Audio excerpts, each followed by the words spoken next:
आज भाईचारा सम्मेलन को लगभग 2 महीने पूरे हो चुके हैं। भाईचारा सम्मेलन मुजफ्फरनगर के खतौली से 2 माह पूर्व शुरू करा गया था। यूपी में अगले साल चुनाव होने वाले हैं। उसकी तैयारी कौन दल किस प्रकार कर रहा है, यह देखना जरूरी है। बसपा ने 24 जुलाई को अयोध्या में ब्राह्मण सम्मेलन किया। भव्य राम मंदिर की आकृति मंच पर सजाई गई थी। जय श्री राम के नारे लगे। राम मंदिर बनाने का वादा भी किया गया।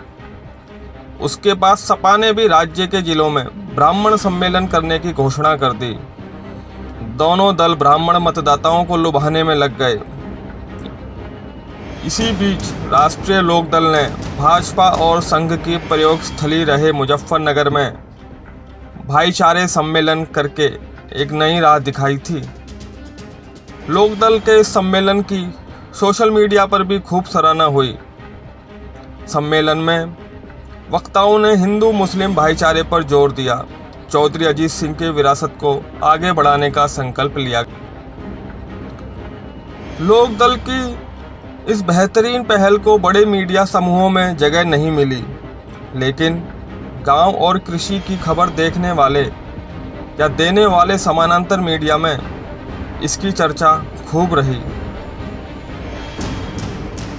अगर जयंत चौधरी ब्राह्मण सम्मेलन करते तो दिल्ली और नोएडा से सारे बड़े चैनल कवर करने पहुंचते, लेकिन भाईचारा सम्मेलन को जिस प्रकार से दिखाना चाहिए था, जिस प्रकार से कवरेज करना चाहिए था, उस प्रकार से किसी भी मीडिया ने इसको कवर नहीं करा। बात करें सम्मेलन की तो पश्चिमी यूपी के सभी जिले, सभी विधानसभाओं में भाईचारा सम्मेलन का आयोजन करा गया। इस सम्मेलन के द्वारा न सिर्फ हिंदू मुस्लिम की एकता पर जोर दिया गया, बल्कि जो हमारा समाज अलग अलग जातियों में बटा है, उनकी एकता पर भी जोर दिया गया। करें भाईचारा सम्मेलन की कि ये फेल रहा या पास, तो जिस प्रकार से भाईचारा सम्मेलन में लोगों ने रेस्पॉन्स दिया, जिस प्रकार से भीड़ जुटी, उस हिसाब से इस सम्मेलन को पूर्णतः पास माना जाए। लोगों को गांव-गांव तक जोड़ने का प्रयास करा है। जयंत चौधरी के ऐसे सम्मेलनों को देखकर, ऐसी नीतियों को देखकर कहीं ना कहीं जो कहा जाता था कि राष्ट्रीय लोकदल खाली जाट और मुस्लिम की पार्टी है, अब हर समाज राष्ट्रीय लोकदल से कहीं ना कहीं जुड़ रहा है और वो उसको विकल्प के तौर पर, जो समाज कभी बसपा का वोटर माना जाता था, वो भी अब राष्ट्रीय लोकदल से जुड़ रहा है। और आपने देखा होगा बहुत से कार्यक्रम जो मीडिया करते हैं, गली गली में जाकर सवाल पूछते हैं, तो बहुत से मायावती वोटर्स भी अब कहने लगे हैं कि हम पश्चिमी यूपी में राष्ट्रीय लोकदल को वोट करेंगे, क्योंकि बसपा को वोट करने का मतलब है अपनी वोट को बेकार करना।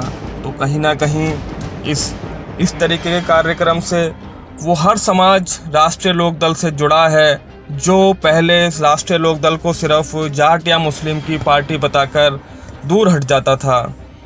तो इस तरह के सम्मेलनों से अगर देखा जाए तो कहीं ना कहीं राष्ट्रीय लोकदल को राजनीतिक फ़ायदा तो होगा ही, लेकिन राजनीतिक फ़ायदे से बढ़कर ऐसे सम्मेलनों को देखना चाहिए, क्योंकि ऐसे सम्मेलन हमारे समाज में, जो हमारा समाज विभाजित है अलग अलग जातियों में, अलग अलग धर्म में, तो उसको बहुत ज़रूरत है। खासकर पश्चिमी उत्तर प्रदेश में जब 2013 के बाद जो माहौल बिगड़ गया था, उसके बाद ऐसे सम्मेलनों की तो खासकर काफ़ी ज़रूरत है। और ऐसे सम्मेलनों को ना सिर्फ समाज को कहीं ना कहीं ऐसे सम्मेलनों की सराहना करनी चाहिए, ऐसे सम्मेलनों को प्रोत्साहित करना चाहिए, अपितु जो मीडिया समूह हैं उनको भी ऐसे सम्मेलनों को ज़्यादा कवरेज देनी चाहिए। पर हम ये दुर्भाग्य है हमारे देश का कि मीडिया समूह जब हम कोई जातीय सम्मेलन करते हैं तो उसको बहुत ज़्यादा कवरेज देता है, वहीं जो सम्मेलन भाईचारा बढ़ाने की बात करते हैं, ऐसे सम्मेलन बस मीडिया समूह में ना आकर कहीं ना कहीं दब जाते हैं। जिस प्रकार से भाईचारा सम्मेलन को रेस्पॉन्स मिला है, तो उम्मीद है कि ये सम्मेलन जिसे 2 माह के लिए ही घोषित करा गया था, हो सकता है कि ये सम्मेलन 2 माह से भी आगे चले।